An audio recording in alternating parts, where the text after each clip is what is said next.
You can always watch the recording later. So, not much in the way of announcements. Chapter 5 homework is due on the 11th. There'll also be the quiz then. That's next week on Monday.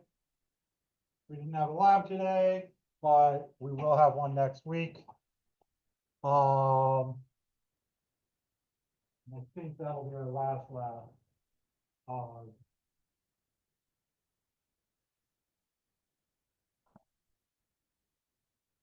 Let's see, and the chapter 6 homework will be due on the 18th.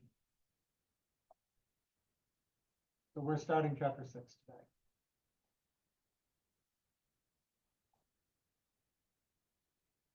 Come on. So chapter 6 is about waves. Waves. Oh, let's turn them off. Things work better when you turn them off. Waves. So you know that when you disturb matter, energy emits from the disturbance. You know this because right now you are hearing via matter being disturbed and energy being emitted from the disturbance.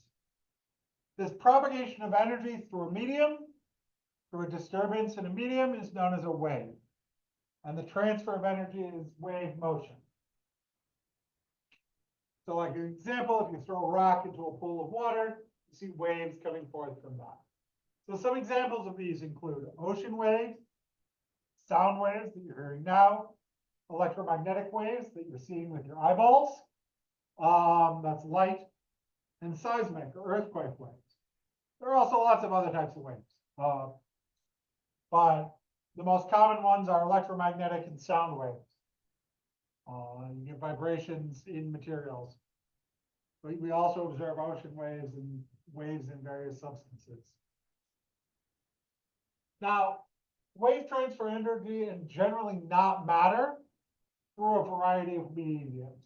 The big thing about a wave is that the stuff that makes up a wave, like if you have a wave on a string, you transmit energy along the string when you send a pulse of a wave down a string.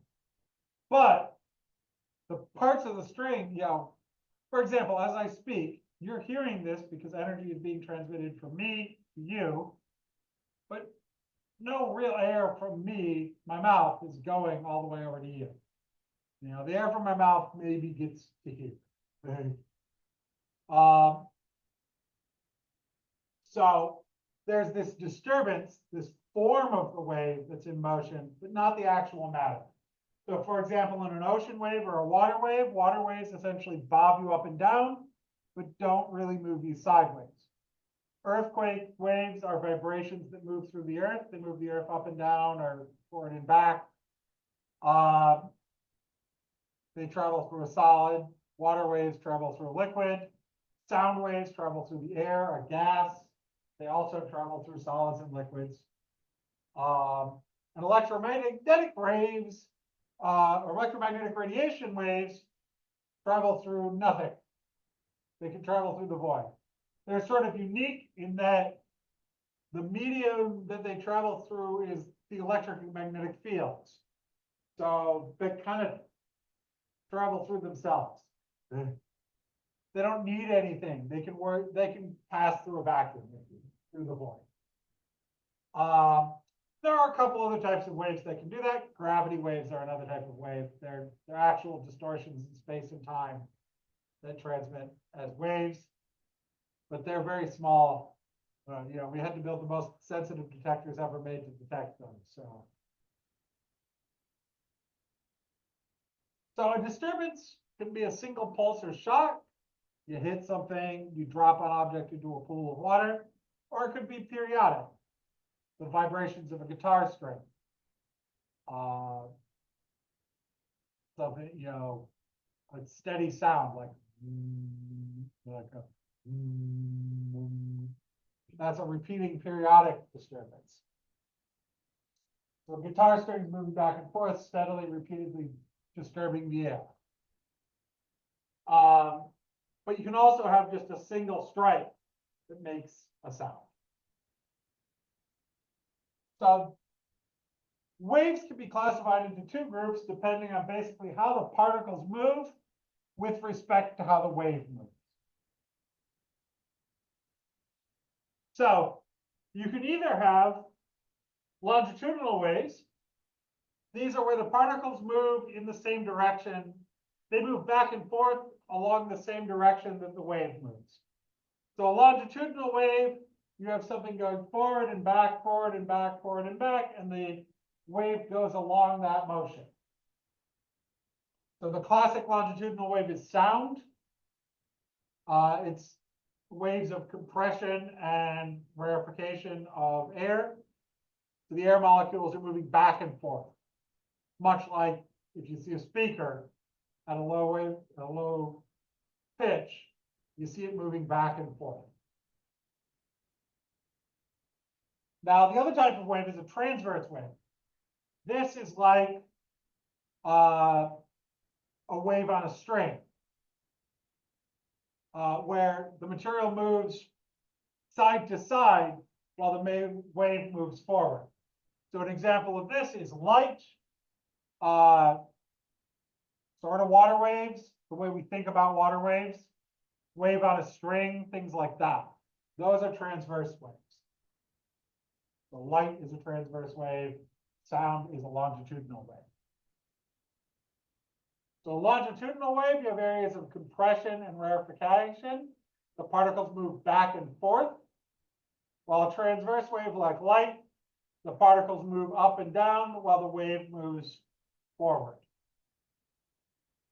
So the particles are moving at right angles to the direction the disturbance is moving. And this is a lot like water waves. So in actuality, water waves, the particles end up moving around in little circles. So they're a little weird.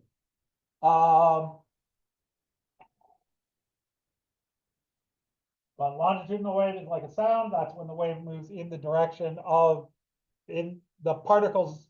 The disturbance is particles moving back and forth in the direction the wave is moving. Transverse wave is when the disturbance is particles moving back at right angles, side to side, compared to the direction the wave is going. So here are some examples of longitudinal and transverse waves. So we'll start with a transverse wave on a spring. In a longitudinal wave, the disturbance that makes up the wave is along the direction in which the wave travels. Longitudinal waves are also referred to as compression waves. Because in a transverse wave, the disturbance that makes up the wave is perpendicular to the direction in which the wave travels.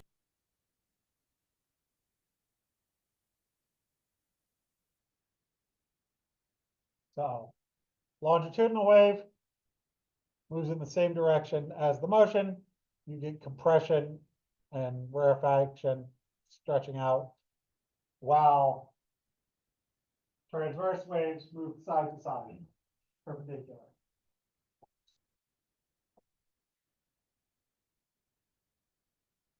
So this is a transverse wave. See, this is moving up and down, but the wave is moving this way. See that wavelength? That's the time it takes for the distance it takes to repeat along this wave. And the time it takes to complete one cycle would be a period. And the number of cycles per second would be the frequency. While here is a longitudinal wave. So if you plot pressure, you'll get something to look versus time for a longitudinal wave or density. You'll get something that looks like a transverse wave. Here you can see, it's dense. These are denser regions and less dense regions. So it's a denser here and it's less dense here. It's pressed and stretched out. And that's what sound does. So you're pushing things back and forth. And water waves are actually a mix of the two. In water waves, you get actually water moving in little circles. So when you have a wave that looks kind of like this, it's got this repeating pattern. We can describe this with a few terms. when we talk about a wave, it's got a wavelength.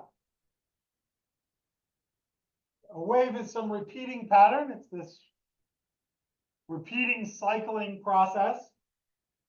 So spread out over time, the distance over which it repeats is the wavelength. So that's the distance from peak to peak, or from, two identical points on the wave. So usually we measure it from peak to peak.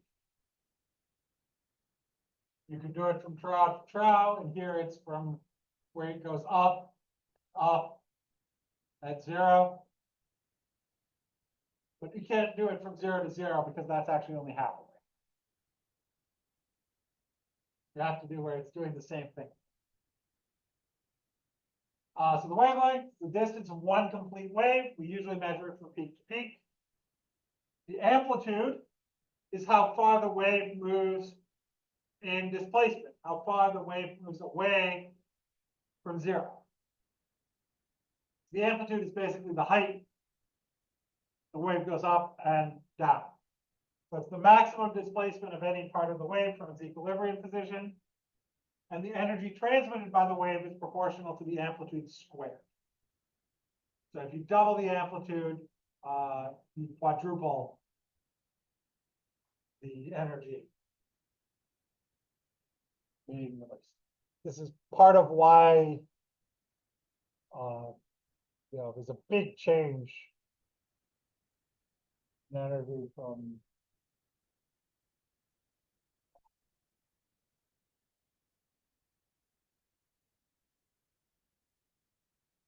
we can also talk about how fast this wave oscillates. So frequency is the number of oscillations or cycles that happen during 1 second. Now the unit for frequency is hertz.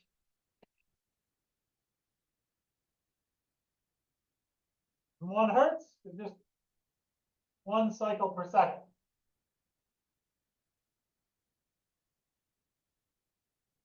Which is really just 1 over seconds, or seconds minus 1. So the unit usually used to describe frequencies is hertz. You may have seen on radio stations, things are labeled in kilohertz or megahertz. So like our local, the Chicago Public Radio Station is 91.5 megahertz. That means it does 91.5 million cycles every second, that radio wave. Period. The period is the time it takes for a wave to travel a distance of 1 wavelength. So period is just the time it takes to do 1 cycle. And that means period and frequency are inversely related. So, frequency is 1 over period, and period is 1 over frequency.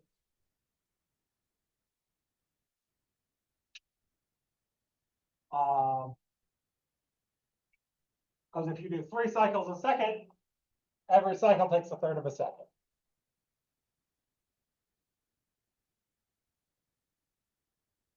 So frequency and period, they're inversely proportional.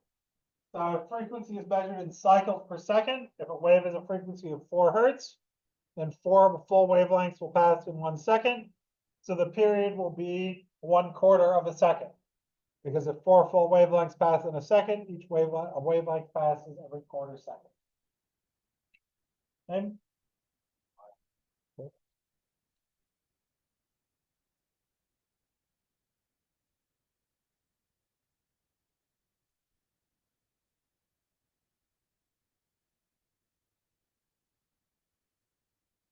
so frequency and period are inversely proportional.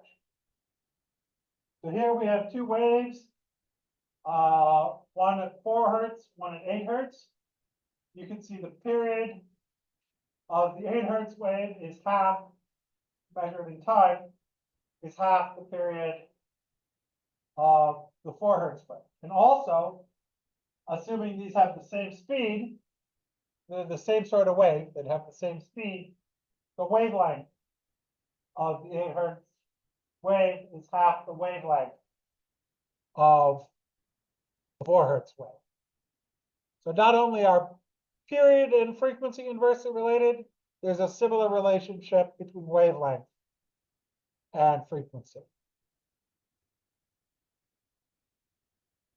So if you have the same wave velocity, two waves with the same wave velocity but different frequencies, the one with the lower frequency, this is the lower frequency wave, will have the longer wavelength, while the higher frequency wave will have the shorter wavelength.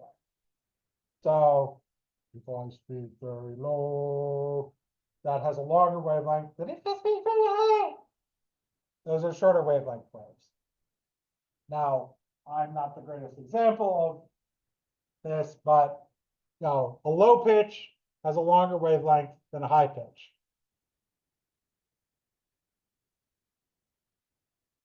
So again, frequency and period are inversely related.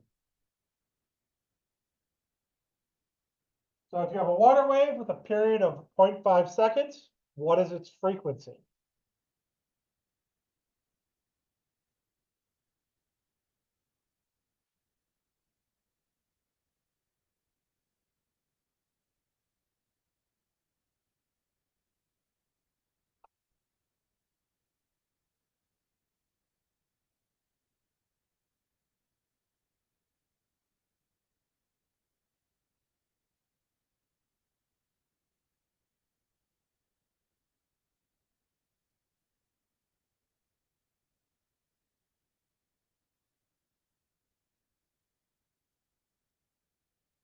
Remember, frequency is 1 over period, period is 1 over frequency.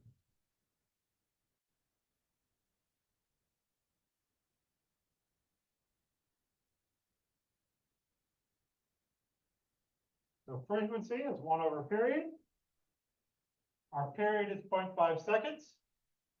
So 1 over 0.5 seconds is 2 inverse seconds, or 2 hertz. That is 1 hertz, is just 1 over seconds.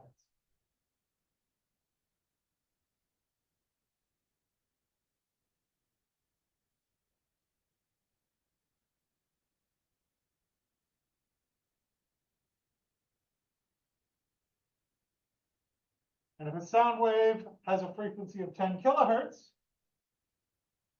so remember K for kilo means 1,000. What is its period?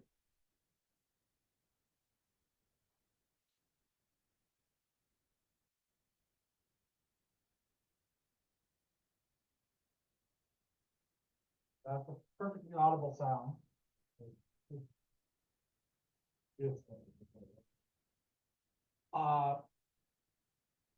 Almost right, you forgot to take into account the fact that it's kilohertz. It's not 0.1 seconds. If it was 10 hertz, it would be 0.1 seconds. If that loud sound would be too low to hear.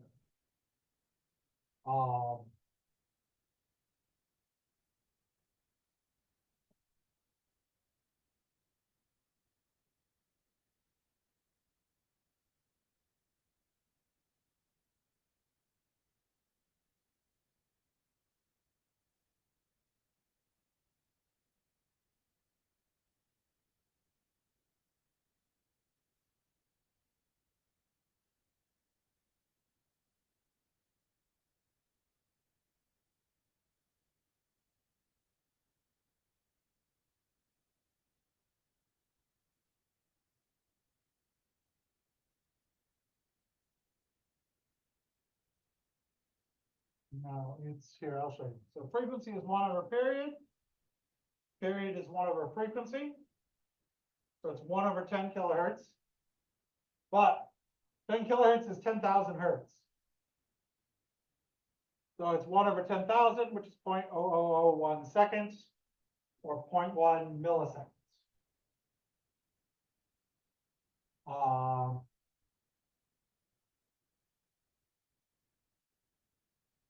1 times 10 to the minus 4.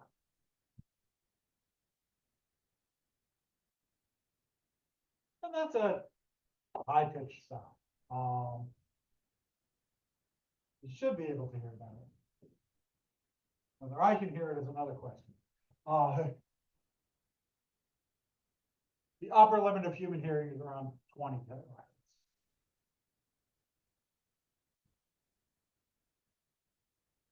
So the other thing about this, so we talked about the relationship between frequency and period, but there's a similar relationship between, so speed is distance over time.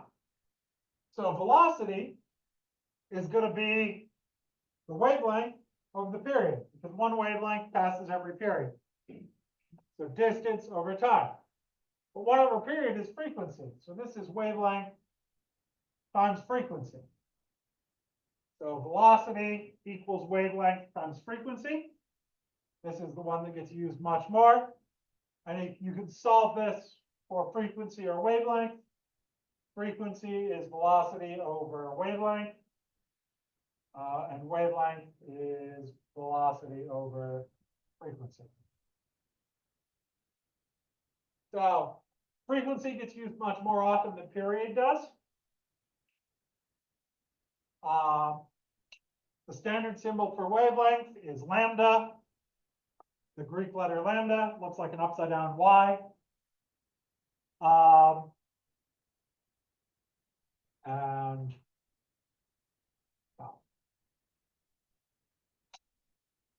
but velocity equals wavelength times frequency.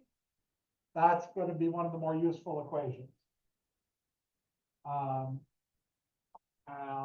Velocity is usually set by the properties of the material that the wave is traveling through.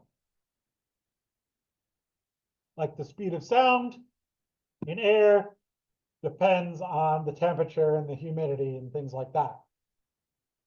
And so the speed of sound in air is lower than the speed of sound in water, or the speed of sound in like steel is even higher. In general, for sound, the denser the material, the faster the speed, more or less. But the speed of sound varies with temperature. Here's the big one. So that's why if you have like orchestra, you have to warm your instruments up, because the speed of sound in the various parts of them will change as they warm up. So like if you play woodwinds or something, they warm up with your breath. So you have to give them a little time to warm up, literally, to get the right pitch. And then you tune them depending on the temperature and stuff. Because the speed of sound in an instrument can affect what sound it is. So here we have two waves with the same frequency. They're pulsing at the same rate, but one is moving faster than the other. And so if you have a high velocity, you get a long wavelength. If you have a low velocity, you get a shorter wavelength. So this is variation in velocity. Earlier we had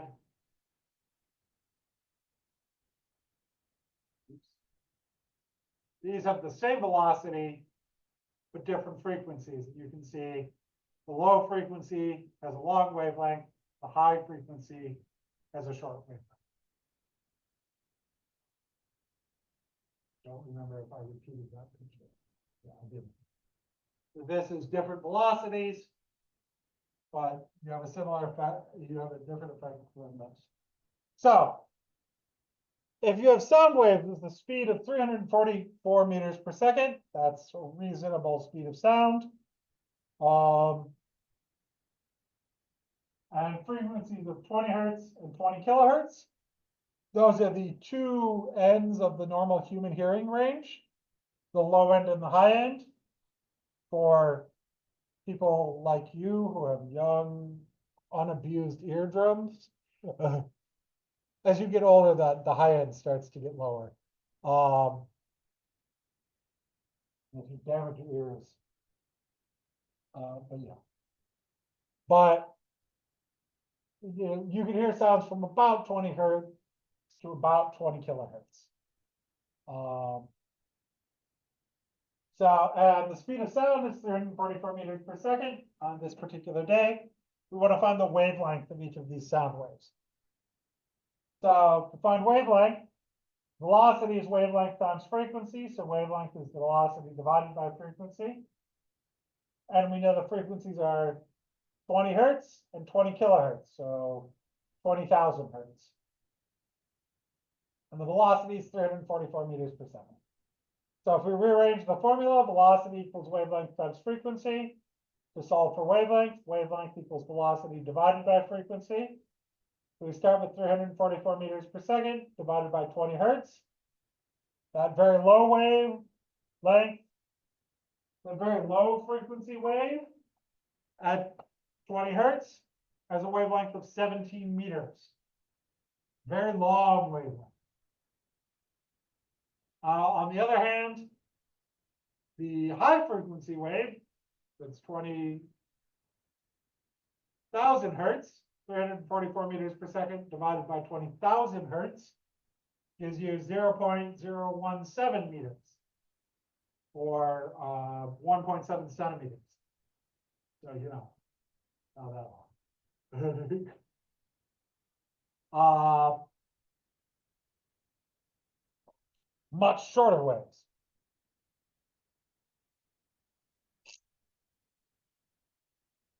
We can also, looking at these, if we have a sound wave with a speed of 344 meters per second and a known wavelength of half a meter, what's the frequency of this wave? So if we rearrange our formula to solve for frequency,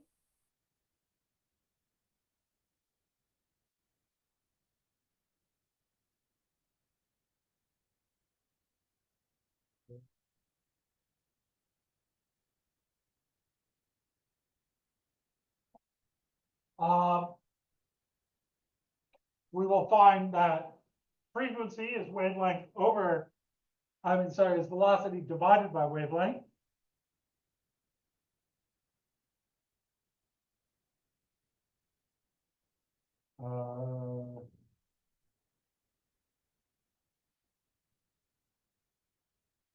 And so we take 344 meters per second divided by half a meter per cycle, and we get 688 cycles per second, or 688 hertz. And that's a normal sort of sound frequency. About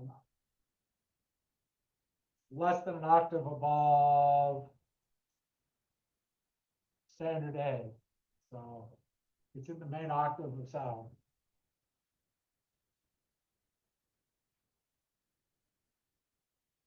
So that's, the middle of normal musical pitches, roughly.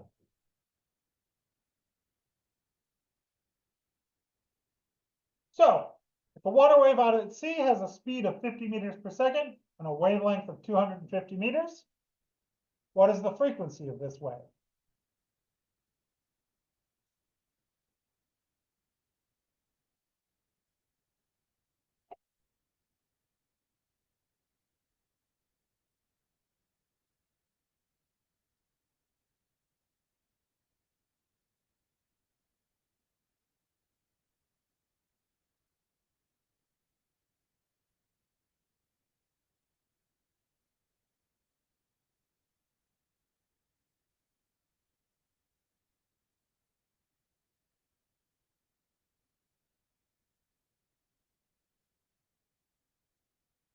Yes. So velocity is frequency times wavelength. Frequency is velocity divided by wavelength. 50 meters per second divided by 250 meters, 0.2 hertz.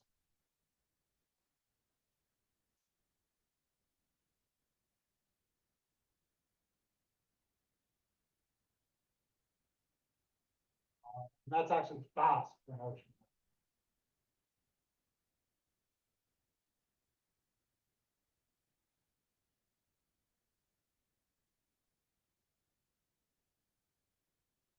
Here we have a wave with a wavelength of 2,000 meters and a frequency of 150 kilohertz. What is its speed?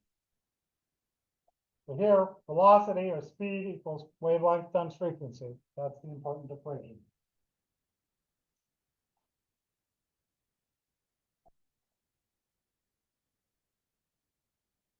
And remember that it's 150 kilohertz.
So velocity is frequency times wavelength.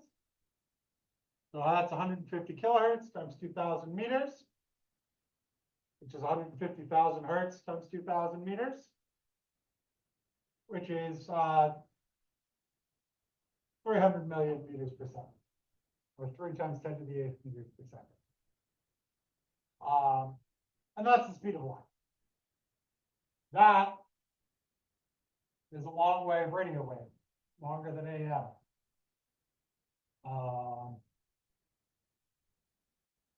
But it's a radio wave.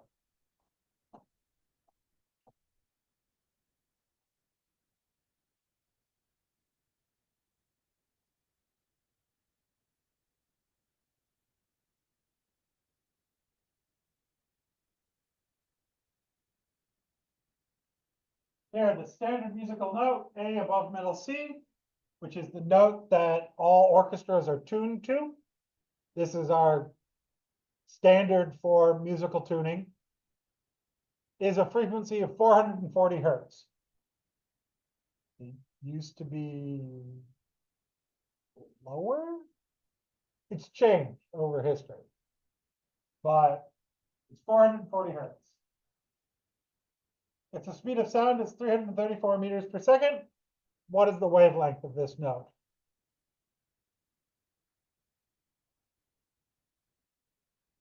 So remember, wavelength is velocity over frequency. And you can create this note easily. This is the standard tuning note, so readily available things that make this note. It's above middle C, so it's actually the octave above the middle.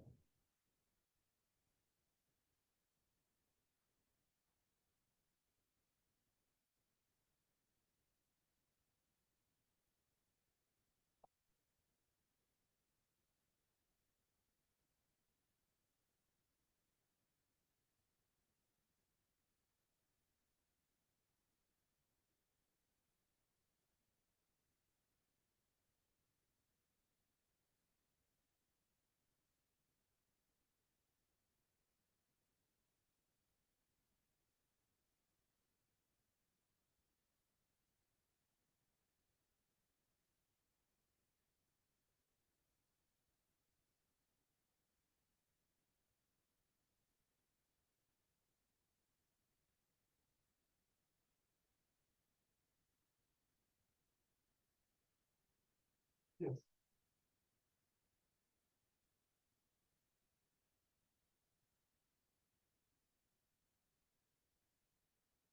0.76. Is 334 divided by 440?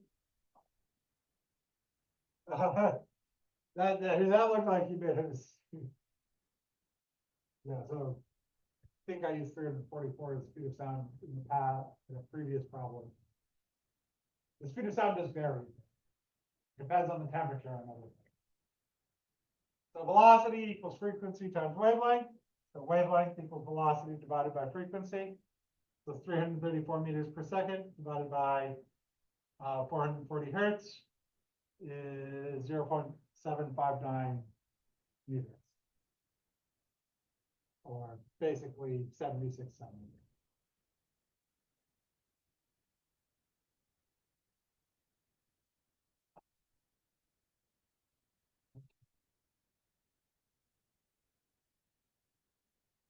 Let's do a little bit more.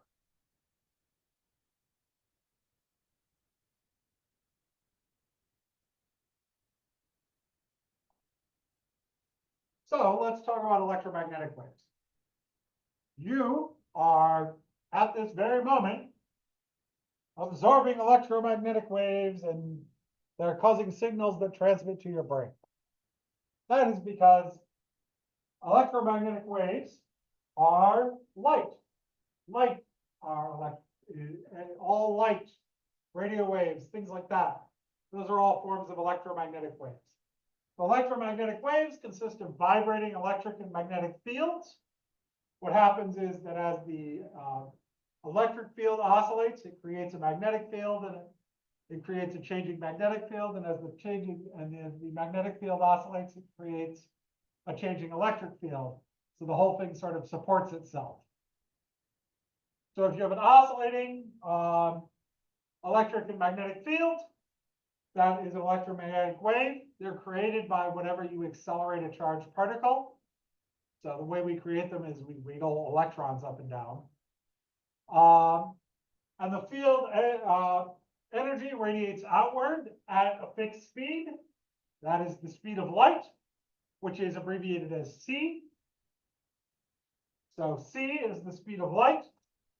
And c, the speed of light, is 3.0 times 10 to the 8 meters per second. I mean, I can go back to chapter 1 and give you the exact number, but to three significant figures, it's 3.00 times 10 to the 8. It's 299,700,000 something thousand and so on. There is an exact number. I covered it back in chapter 1. You can look it up if you want to see it. It's an exact round number because we use the speed of light to define our unit of length. So this is also a good approximation of the speed of light in air. The speed of light in air is less than 1% slower than the speed of light in a vacuum. I think it's less than 0.1% slower. I don't remember exactly. We'll have to look it up exactly, but air barely slows light down. That is also about 1.86 times 10 to the 5th miles per second. It is very fast. In fact, it is as fast as you can go. So there are some other waves that also travel at the same speed because it's actually the universal speed limit. So gravity waves, for example, also travel at the speed of light. So this is an electromagnetic wave. There's an electric field that vibrates up and down. That creates a perpendicular magnetic field that vibrates back side to side. And the vibrating of the magnetic field creates an electric field, and so on. They feed into each other. And the whole thing works out to be stable. Because changing electric fields create magnetic fields, and changing magnetic fields create electric fields. So this whole structure ends up being stable. So anything where you have charges that move up and down will emit light. Now, our eyeballs, these oscillations can be very slow, down in the range of radio waves, the oscillations we see for radio waves, or very, very fast. Things like X-rays and gamma rays. And what we can detect with our eyes is a very small range of frequencies. So the frequencies range from radio waves down in 10 to the 4th hertz, up to gamma rays, which are like 10 to the 20 hertz. And the wavelengths of radio waves are, can be in the long radio waves can be in the kilometers. Gamma rays are in picometers or less. And visible light that humans can see is actually a very tiny range. We see this tiny slice, and the size of this slice is actually exaggerated on this chart. We see from at the low end in frequency, 4.3 times 10 to the 14 hertz, up to about 7.5 times 10 to the 14 hertz. We measure in wavelength, that's from wavelengths of around 400 nanometers up to wavelengths of around 700 nanometers. The violet end of visible light is around 400 nanometers. The red end is around 700 nanometers. So the human eye is only sensitive to a tiny sliver of the whole electromagnetic spectrum. This is between the infrared and the ultraviolet. We call this visible light. But there are shorter wavelengths, ultraviolet light. There are longer wavelengths, infrared light. We can go further, even shorter things. We have X-rays and gamma rays. Even longer things, we go from infrared to microwaves to radio waves. And within radio waves, for example, FM is shorter wavelength than shortwave, which is shorter wavelength than AM. So this is the electromagnetic spectrum. We can see the visible portion of it. So if you run white light through a prism, you will see a rainbow. That is the visible portion of electromagnetic spectrum. If you could see ultraviolet or infrared light, you'd also see those. But you can't, because your eyes only detect a certain range. Hey, it's Professor Dave. Let's learn about light. He knows a lot about the science stuff. Professor Dave explains. Since we've been able to look up at the sun, we've been aware of light. As darkness is one of very few things that we instinctually fear, we have always bestowed light with godlike properties. But for all of antiquity, we had no idea what light really was. Figures like Newton and Huygens worked with light in the 17th century, but a more sophisticated description of light, which we call classical electromagnetism, was developed largely by James Clerk Maxwell in the 19th century. This theory depicts light as a transverse wave composed of oscillating electric and magnetic fields, which are at right angles to each other and perpendicular to the direction that the wave moves. We will learn more about these fields later. Just like the kinds of waves we have previously discussed, electromagnetic waves have amplitudes, wavelengths, and frequencies. But instead of different frequencies producing different pitches, like sound waves, different frequencies of electromagnetic waves produce different kinds of light. If the light is visible, these frequencies will correspond to different colors. Frequencies greater than this will exist as UV radiation, X-rays, or gamma rays, and frequencies less than this qualify as infrared radiation, microwaves, or radio waves. All of these phenomena are collectively referred to as electromagnetic radiation, and they can be found on the electromagnetic spectrum. Here we can see all the wavelengths and frequencies ranging from radio waves to gamma rays, and we have found some technological use for all of these in modern society. Even though they seem dramatically different, some requiring things like antennas or other equipment to manipulate, all of them are fundamentally the same thing as the light you can see with your eyeballs. They are just of different wavelengths. All electromagnetic radiation moves at the speed of light, which is about 300 million meters per second in a vacuum, the fastest speed possible in the universe. This is fast enough to get from here to the moon in about a second. And since we know that all waves move at a speed that is equal to their wavelength times their frequency, this product will be equal to the speed of light for any type of electromagnetic radiation. How is it that electromagnetic radiation is produced? To answer this question, we have to learn about electric fields, which are coming up soon. For now, let's check comprehension.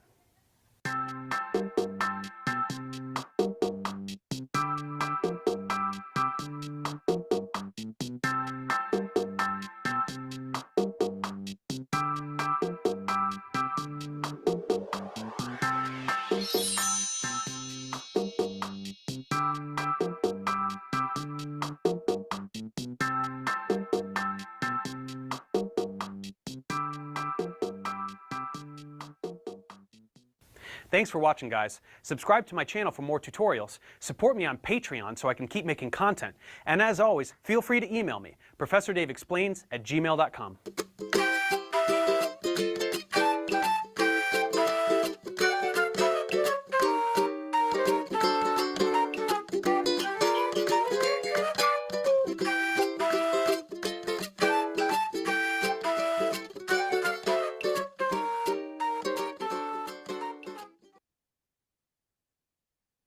So electromagnetic waves all travel at the speed of light. They're generally produced by, well, in some way moving around charged particles. So for radio waves, we do this by wiggling electrons in a wire. Similar, we do something a little more complicated but similar for microwaves. Then for things like infrared or visible light, we tend to actually use either thermal vibrations, you get something hot, it glows, or energy level transitions in atoms. And you can have extreme energy level transitions in atoms to do X-rays, I believe. You can also generate them some other ways. And then gamma rays, you have to use energy transitions in nuclei, basically. But they're all the same thing, with just different energy levels. So the energy of light depends on its frequency. Long wavelength, low frequency light has lower energy, and short wavelength, high frequency light has higher energy, the little lumps that it comes in. And so you need to use different sort of transitions or different sort of processes to create, low frequency, long wavelength light or high frequency, short wavelength light. So here we have a radio station, an AM radio station with a frequency of 600 kilohertz. And we want to figure out what the wavelength of the radio waves produced by this station are. So for light, this velocity equals wavelength times frequency can be rewritten as speed of light equals wavelength times frequency, because the velocity of light waves is the speed of light.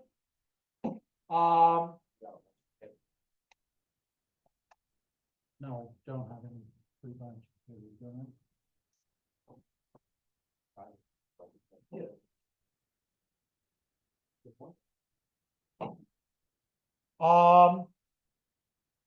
So if we're going to convert from, so if we want to figure out what the wavelength of 600 kilohertz wave light wave is, our first step is let's convert 600 kilohertz to hertz, because we want to know our frequency in hertz. So 600 kilohertz is 600 times 10 to the third hertz, or 6 times 10 to the 5 hertz. Our equation is speed of light times wavelength equals wavelength times frequency. We can rearrange this and solve for wavelength. The wavelength is speed of light divided by the frequency, so 3 times 10 to the 8th meters per second. divided by 6 times 10 to the 5th hertz. So that 3 times 10 to the 8th divided by 6 times 10 to the 5th ends up being 0.5 times 10 to the 3rd meters, or 500 meters. So if you have if you're listening to an AM radio station at 600 kilohertz, the waves are 500 meters long, half a kilometer.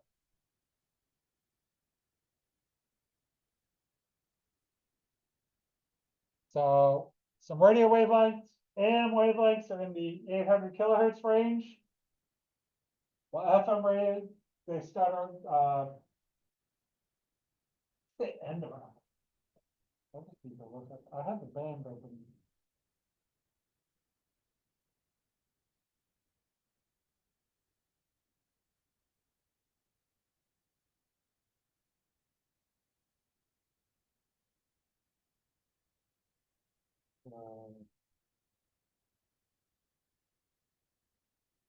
Yeah, the middle of AM is around 800 kilohertz, and FM is about 90 megahertz.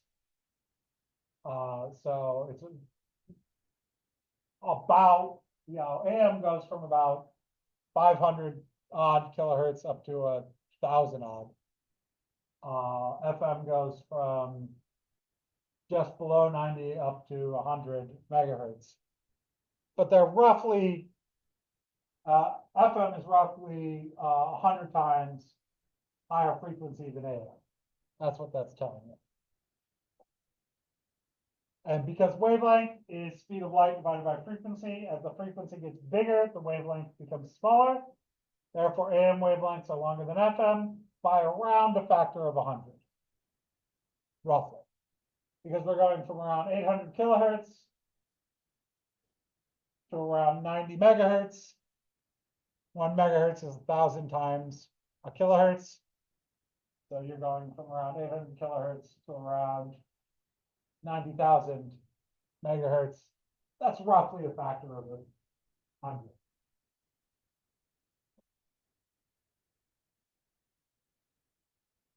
And there are shortwave wavelengths in between AM and FM.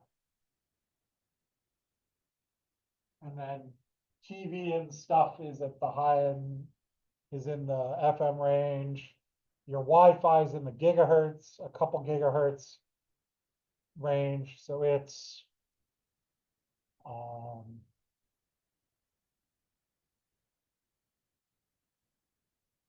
maybe 10 times higher than FM, so it's even shorter wavelengths, things like that.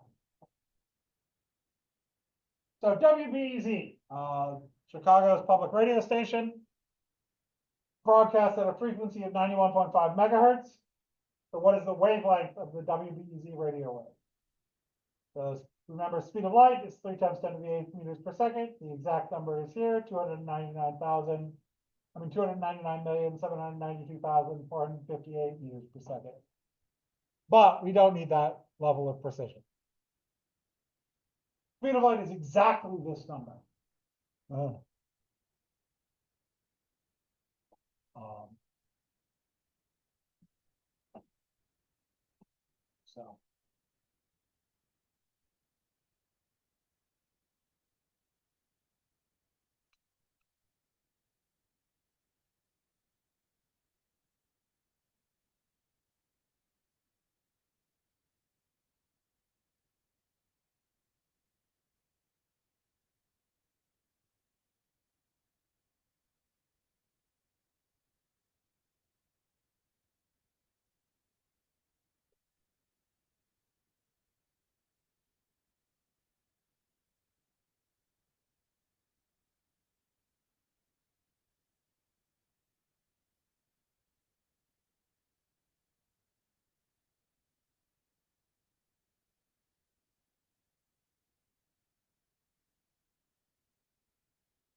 So speed of light equals frequency times wavelength.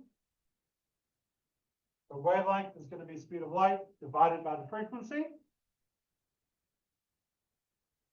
So that's 3 times 10 to the 8th meters per second divided by 91.5 megahertz. 1 megahertz is a million hertz. So that's 3 times 10 to the 8th meters per second divided by 91.5 times 10 to the 6th hertz. And that gives you about 3.28 meters. So unlike AM waves, which are on the order of hundreds of meters, FM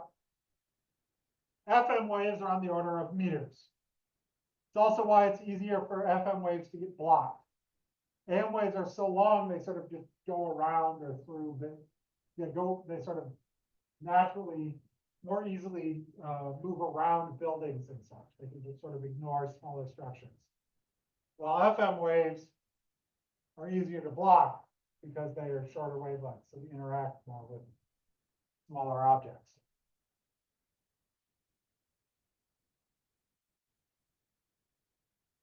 But the higher wavelength and the higher frequency in the which comes with the shorter wavelength, the higher frequency of FM radio allows the encoding of more information. So FM radio sounds better than AM radio. It's stereo. It's got more stuff stored in it. Okay. These days it's digital, so.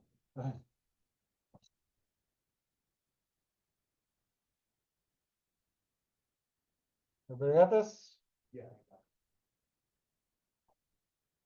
So, the visible light waves that we can see are in the 10 to the 14 hertz range. So it has short wavelengths because we're dividing the speed of light 3 times 10 to the 8th meters by 10 to the 14. That means visible light wavelengths are about, on the same sort of scale as 10 to the minus 6 meters, a millionth of a meter. They're actually all a little bit smaller than that because we didn't stick in numbers, but they go from about a little bit less than half of a millionth of a meter to about, well, they go from 400 nanometers to 700 nanometers, which is, and 1,000 nanometers is a millionth of a meter, just for reference. So nanometers are billionths of a meter.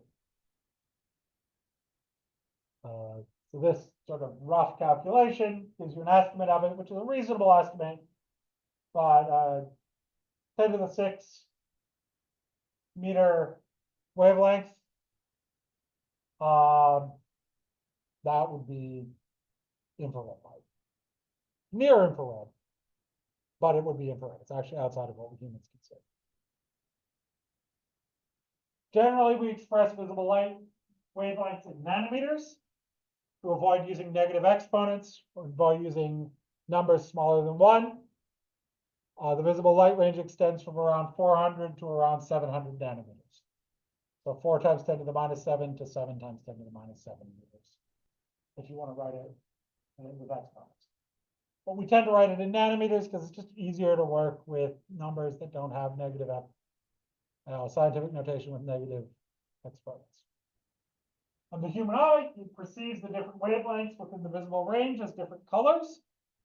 The brightness we see depends on the energy of the wave. The way the colors mix, the whole primary colors being red, green, and blue thing, that is a function of how the human eye is constructed.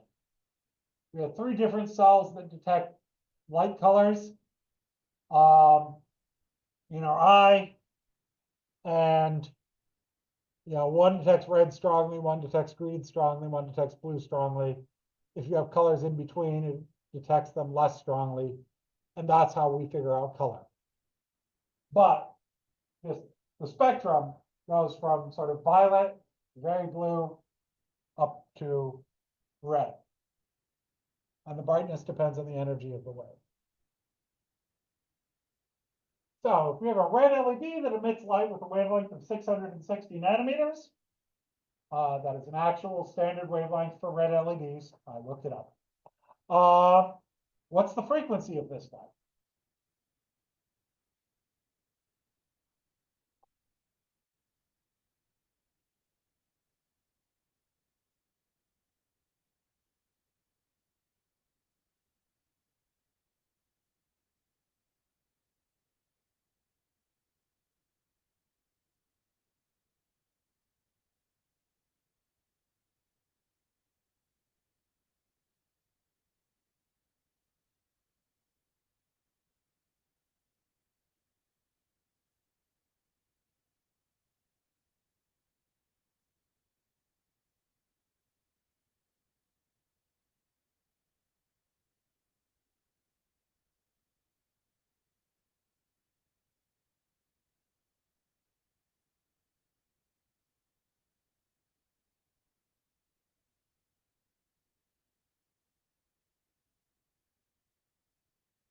For this, speed of light, frequency times wavelength. Frequency is speed of light over wavelength. So 3 times 10 to the 8th meters per second divided by 660 nanometers. 3 times 10 to the 8th meters per second divided by 660 times 10 to the minus 9 meters gives us 4.55 to the 10 to the 14 meters.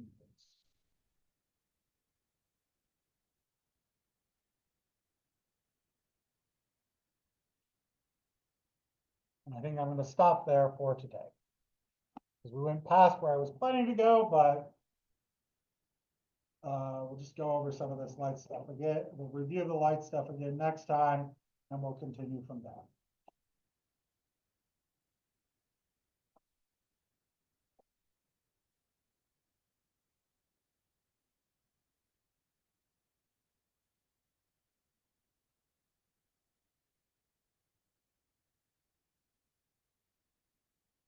So have a nice weekend, and I'll see you all on Monday.